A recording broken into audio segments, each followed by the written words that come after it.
네, 여러분 좋은 아침입니다. 우리 증시 사상 최고치를 단 이틀 만에 경신하면서 금리 인하에 환호했습니다. 이제 3,500선을 코앞에 두고 있네요. 예상했던 대로 로봇주들이 움직이긴 했는데 키워드는 좀 달랐습니다. LG전자가 테슬라 옵티머스 밸류체인에 합류했다라는 소문이 들려오면서 LG 밸류체인이죠. 로보티즈, 엔젤 로보틱스 등등 급등했는데요. 이 테슬라가 제약업체로부터 옵티머스 10,000대를 벌써 주문받았다고 하니까 이 소문이 현실일 경우에 실적이 찍히는 건 시간 문제가 될 듯 보입니다. 또 반도체, 예상 밖의 흐름을 보였습니다. 중국의 엔비디아 금지령에도 아랑곳하지 않고 양대작을 필두로 또다시 신고가를 터치한 반도체 주들이었는데요. 그 배경엔 다시 불거진 삼성전자의 콜 테스트 통과설과 또 미국 텍사스주로부터 보조금을 확보했다라는 호재가 있었습니다. 이로 인해서 소부장 안에서 안 갔던 기업까지 모조리 탄력을 받았는데요. 오늘 새벽엔 또 엔비디아와 인텔 호재까지 엎친 데 덮친 격입니다. 자, 격호재에 따른 시장 방향성 같이 점검해 볼 거고요. 끝으로 화장품은 지난 실적 이후 지루하다 싶을 정도로 숨을 고르더니 어제 간만에 강세를 보였습니다. 다만 돌이켜 봤을 때 지난 8월이죠. 미국향 수출이 처음으로 감소하면서 우려했던 관세 영향이 숫자로 드러난 바가 있기 때문에 이 상승이 그저 일시적인 반등에 그치는 건 아닌지 조금은 조심스럽게 느껴집니다. 자, 모닝콜이 울리네요. 오늘 조금 피곤하더라도 오늘 금요일이니까 힘을 내서 오늘 시장까지 잘 마무리해 보시죠.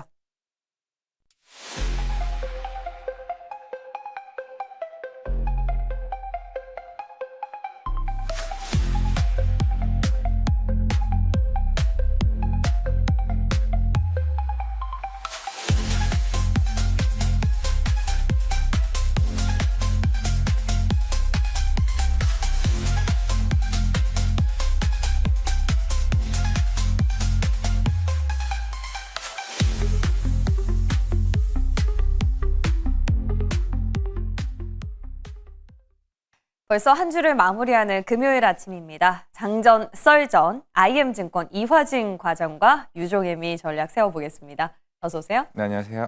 네.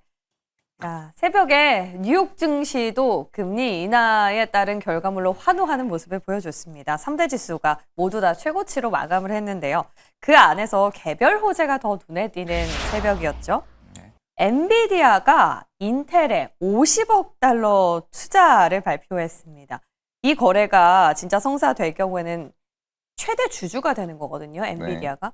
네. 이제 근데 좀 궁금한 건 파운드리의 힘을 실은 건 맞는데 제조 계약을 하지는 않았다라는 걸로 지금 전해지고 있습니다.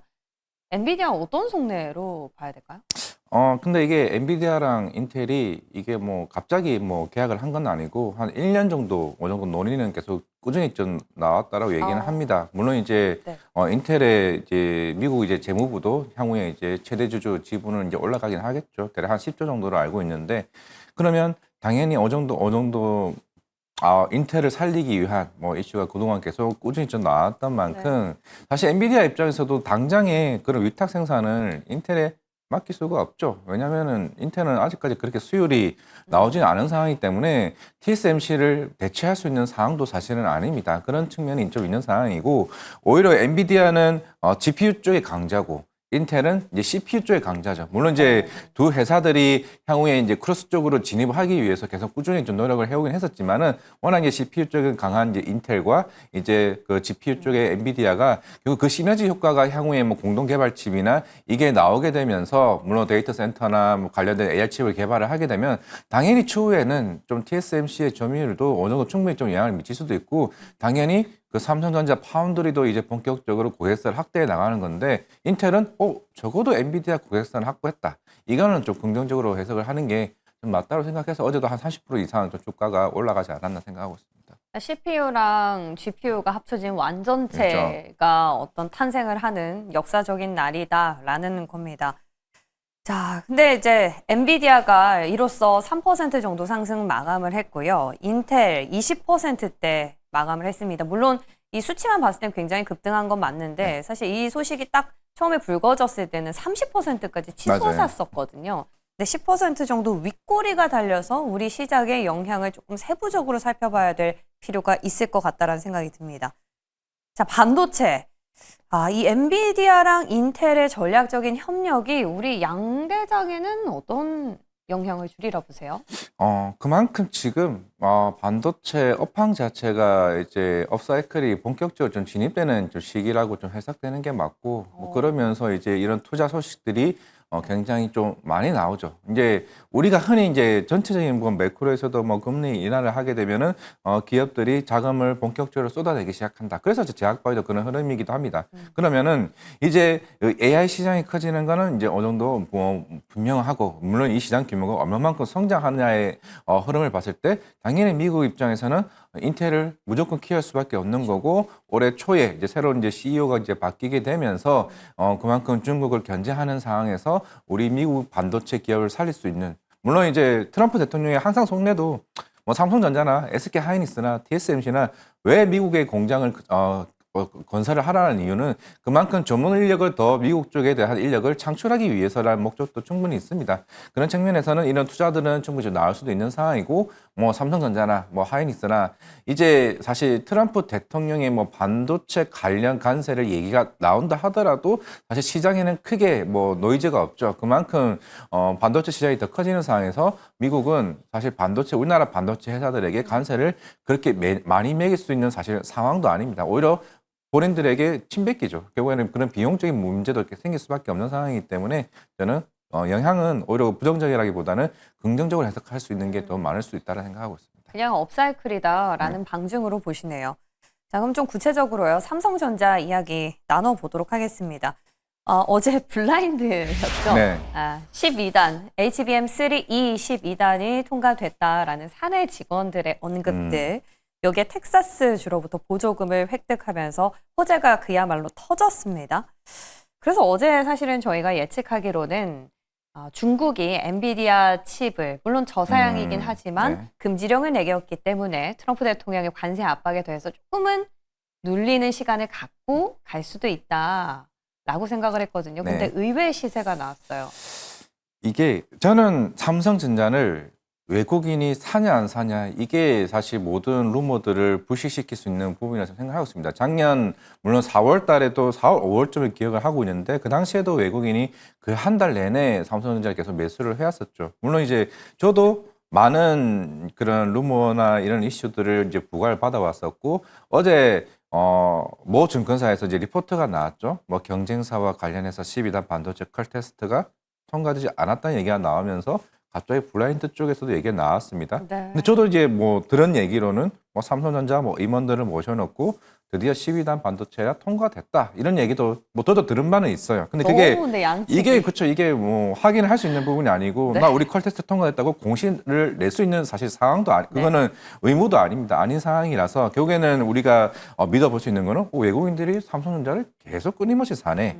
이틀 전에도 빠졌을 때도 삼성전자는 샀습니다. 그만큼 이제 삼성전자 쪽에 대한 그런 뭐 엔비디아 소식들은 추후에 뭐 4분기나 내년 1분기 때부터 양산을 한다라고 치면 그때 사실 실적을 알 수가 있는 거라서 아마 결국에는 수급으로 좀 확인해 볼 수밖에 없는 거고 결국 우리가 삼성전자에서 얘기하는 게 그런 얘기들이 있죠. 하이닉스나 마찬가지로 삼성전자도 만약에 이 회사들이 미국에 상장되어 있었으면 그만큼 가치가 엄청나게 많이 받지 그렇죠. 않았을까. 근데 왜 그럼 지금 오르냐? 네. 아까 업사이클도 맞지만은 우리나라의 고질적인 문제가 어느 정도 해소되고 있죠. 그게 뭐냐? 코리아 디스카운트입니다. 이 코리아 디스카운트가 이제 본격적으로 이제 미친 듯이 이제 시장에서 삼성전자의 가치를 어느 정도 반영되고 있는 측면이기 때문에 그걸로 좀 해석되는 게 좀 맞지 않을까라고 생각하고 있습니다. 과장님 이번에 3분기 실적 발표 이제 얼마 남지 네. 않았잖아요. 삼성전자 어떻게 지난번보다는 괜찮아질까요? 일단, 아직은 아닙니까? 그때 제가 기억하기로 영업이익이 한 4조 얼마나 이제 기억을 네, 하고 있는 쇼크가 상황이었고 났죠. 파운드리가 2조 적자에 2조 원 나왔죠. 정도. 그러면 상반기가 4조 5천억. 그래서 올해 원래 10조 정도를 가이던스가 대략 적자 정도 볼 거라 봤단 네. 말이죠. 근데 최근에 갤럭시 플립도 성공적으로 치러졌고 그리고 닌텐도 2도 이제 파운드리를 이제 위탁을 좀 받아왔었기 때문에 생각보다 적자폭이 해소될 가능성이 굉장히 크고 그리고 아까 그래요. 중국 쪽도 얘기를 해왔었지만은 이번에 이제 4월달 이후에 이제 중국 쪽에 들어가는 물량들이 좀 재고 부분들이 어느 정도 해소되는 부분이 아닐까라고 생각을 하고 있는데 제일 중요한 거는 생각보다 많이 재고 물량이 해소될 레거시 쪽이라고 저는 생각을 하고 있습니다. 물론 모거스탠리에서도 4분기 때부터 낸드 쪽도 얘기를 해왔지만은 네. 낸드 플러스 디램 쪽에 대한 재고 물량들이 크게 해소가 된다라고 하게 예. 되면 당연히 원가 부담도 쭉 줄어들고 영업이익이 크게 개선될 여지가 있다라고 하게 되면 네. 오히려 이번 10월 초에 아마 출석 전후를 하지 않을까 싶은데 잠재 실적 발표가 나오면 세론이 아니라 아마 더 강하게 붙지 않을까 생각하고 있습니다. 네, 레거시 쪽의 회복을 한번 지켜보자라는 얘기였습니다. 예, 그래서 뭐 삼성전자 주가 흐름 체크를 해봤는데요. 소부장은 어떻습니까? 조금 이오테크닉스가 네. 왜 안 가지 싶었는데 어제 이오테크닉스까지 다 갔더라고요. 이게 소부장들은 원래 상반기 때 실적이 좋을 수밖에 없습니다. 왜냐하면 리드 타임이 3개월에서 6개월 사이인데 보통 하반기 때 물량 하이닉스랑 삼성전자는 연말에 물량을 그쵸. 주거든요. 아. 그래서 하반기는 작년에도 마찬가지입니다. 작년에도 상반기에 이오테크닉스나 테크윈 주가들이 좋았지 하반기는 안 좋았거든요. 근데 이번에는 시장에서 생각하는 게 네. 지속성을 얘기를 해왔습니다. 하반기 때는 물량이 별로 안 나갈 거야라는 게 항상 제가 탐방을 가게 되면은 내년 1분기 때부터는 좋아질 거예요. 2분기 때는 좋아질 거예요. 물량들이 더 많이 생길 거예요. 이거에 대해서 이오테크닉스가 네. 1분기 때 서프라이즈를 보여줬고 2분기 때 서프라이즈가 좋아졌어요. 그러면 3분기도 훨씬 더 좋아질 수밖에 없는 게 아까 얘기했던 HBM들이 본격적 컬 테스트가 통과되면은 그러면 당연히 HBM이 이제 적층되고 더 많은 그게 있는 상황이기 때문에 그럼 이오테크닉스의 커팅 장비를 더 물량들이 많이 나갈 가능성이 있다는 거죠. 그러면서 그러니까 삼성전자가 컬 테스트가 통과됐다는 것도 그 중에 하나의 효과가 소부장 중에서는 이오테크닉스가 가장 먼저 움직입니다. 네. 그래서 어제 이오테크닉스가 10% 올랐다는 거는 어제 그 모 증권사의 어느 정도 반박성이 아닐까라고 해봤을 때는 그런 측면에서도 해석할 가능성이 굉장히 크다는 거죠. 결국 과장님께서는 이오테크닉스나 테크윙, 후공정 쪽으로 보자라는 의미로 들립니다. 예, 같이 해서 저희가 소부장 관련 주도 한번 압축해봤고요. 자, 이번에는 좀 다른 주제로 넘어갑니다. 로봇인데요. 근데 고민이 좀 되는 게 반도체가 오늘 이렇게 좋다 보면 로봇 쪽으로 매기가 또 들어갈까라는 생각이 든다는 거죠. 그래도 일단 이슈 정리를 좀 해보면 LG전자가 테슬라 옵티머스 밸류체인에 합류한다라는 겁니다. 이게 제가 알기로는 아직 설로 그렇죠. 알고 있는데 확실시 되는 경우를 우리가 가정을 하고 베팅을 해야 되는 겁니까? 그렇죠. 물론 그 어제 올라왔던 SSN의 그 분이 뭐 테슬라의 엄청난 팬이라고는 들었습니다. 뭐 만약에 어제 중국인이죠. 그지 중국인이죠. 그러니까 예. 일론 머스크가 만약에 어제 SNS에서 올렸다. 그러면은 사실 급등을 했죠. 엄청난 불을 뿜죠. 물론 옵티머스 로봇이 원래 하반기에 양산을 하기로 했는데 조금 지연됐죠. 지연되면서 테슬라 주가가 빠졌다가 물론 최근에 좀 올라오긴 했지만은 내년부터 양산에 들어가게 되면 뭐 단순히 한 몇천 대 수준이 아닙니다. 처음에는 물론 올해 하반기에 3천 대 정도 양산을 할 거고 내년부터 수만 대, 내후년에는 수십만 대까지 양산을 한다라고 하게 되면은 이제 근데 우리가 놀라운 거 그거죠. 저기 일본에 하낙도 있고 야스카와도 있고 일본은 훨씬 더 싼 부품을 그러니까요. 생산하고 있고 네. 그러면 추후에 중국 시장을 봤을 때는 일론 머스크라면 중국 쪽 그렇죠. 부품도 쓰지 않을까라고 했는데 LG전자 쪽으로 얘기가 나오기는 했습니다. 그러면은 당연히 어제 LG전자 밸류체인단에 있는 지분 구조들이 있죠. 뭐 로보스타나 엔젤 로보틱스나 이제 로보티즈를 지분을 가지고 있는 애들이 이제 주가가 좀 굉장히 올라왔었는데 물론 LG전자도 그동안 로봇 산업에 대해서 좀 굉장히 조금 적극적으로 좀 투자를 하고 있는 좀 측면이었기 때문에 충분히 저는 갈 가능성도 지금은 모르겠죠. 지금은 모르겠지만 일단 밸류체인에 좀 합류할 수 있는 부분도 너무 허위 사실이다라고 생각하지는 말고 충분히 기회는 있을 수 있다고 생각하고 있습니다. 그러면 엔젤 로보나 로보티즈 뭐 어제는 보니까 로보스타까지 갔던데요. 네. 이것보다 LG 전자도 괜찮게 지켜보자라는 거죠. 그렇죠. LG전자가 어제 주가가 올라왔을 때, 그러니까 LG전자 주주들 입장에서는 네, LG전자라고 하게 되면 가전, 그렇죠. 뭐 가전 금리 인하해서 뭐 전장 그죠. B2B. 전장이 있고, 뭐 휴대폰을 뭐 철수했고, 그러면 이제 우리가 뭐 AI 액침 냉각도 얘기가 나오게 되면서 LG전자도 AI를 붙일 수 있느냐라고 했지만은 반도체 얘기도 있었죠. 생각보다 주가가 안 붙잖아요. 그러니까요. 그러니까 이게 목마름이 있는 거예요. 그러면 이제 로봇 쪽에 본격적으로 테슬라와 손을 잡게 되면은 그러면 또 한번 사실 LG 이노텍도 테슬라 쪽에 납품을 하고 있는 맞아요. 상황이라서 네. 그러면 LG 그룹과 사이가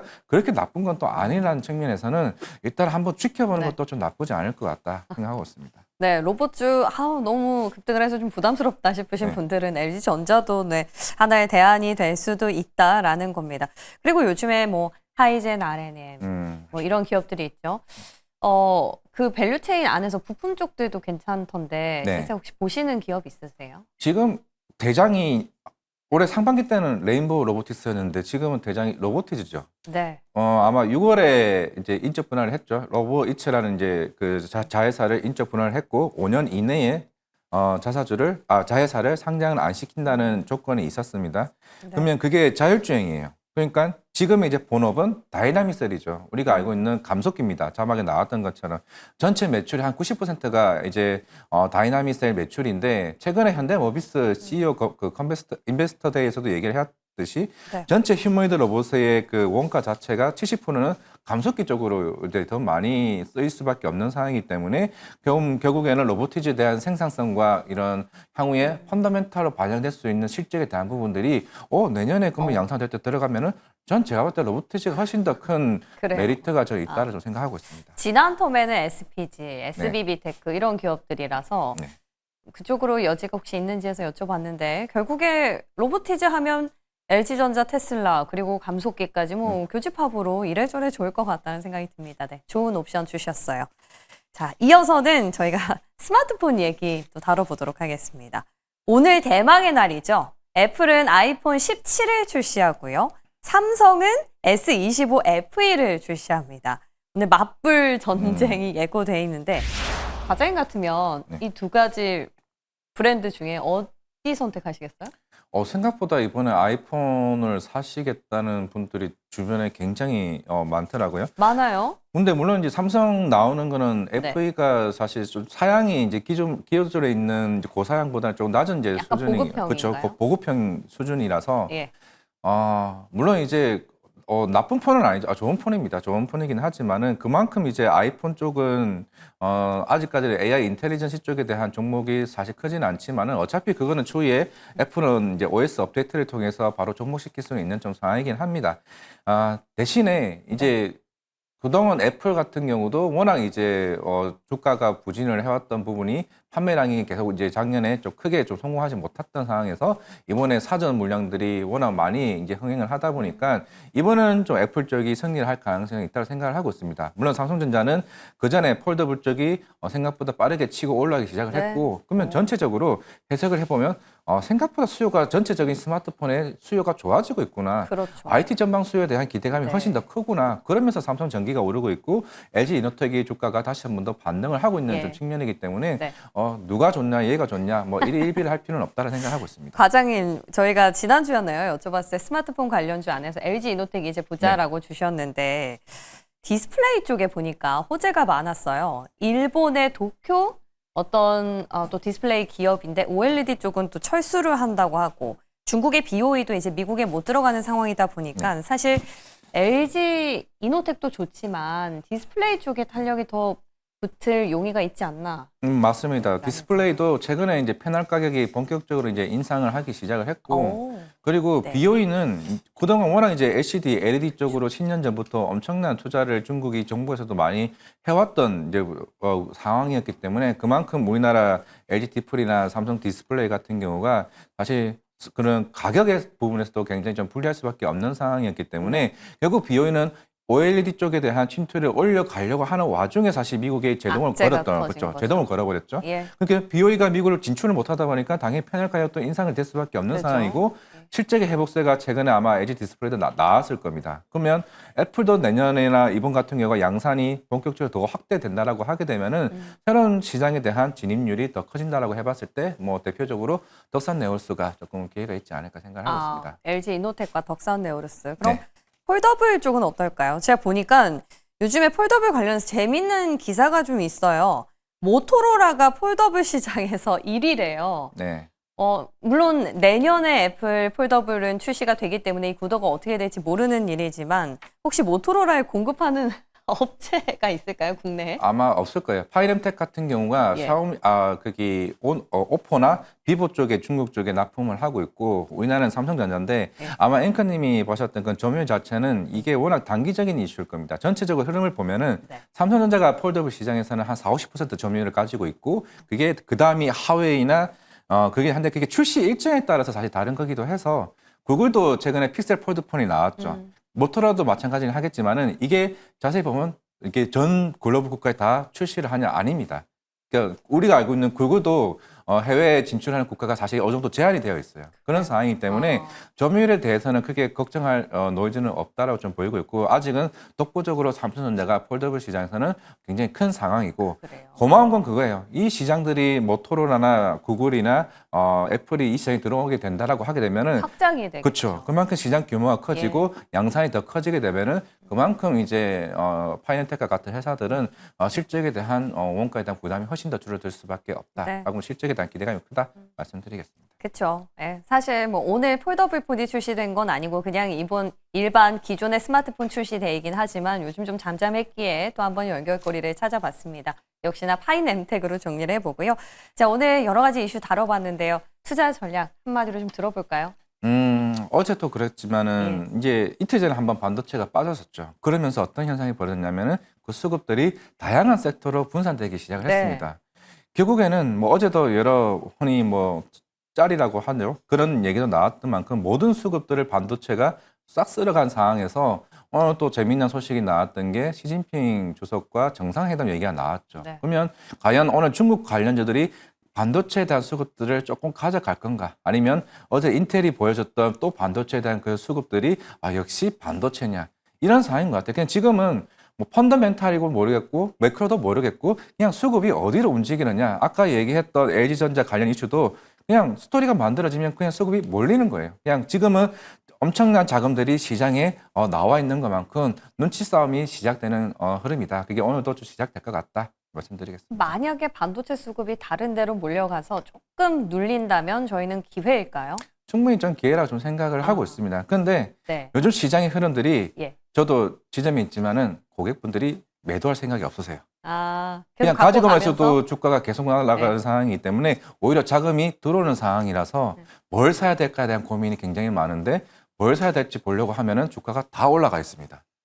그러면은 과연 어떤 빈집을 찾아야 될까라고 봤을 때는 예.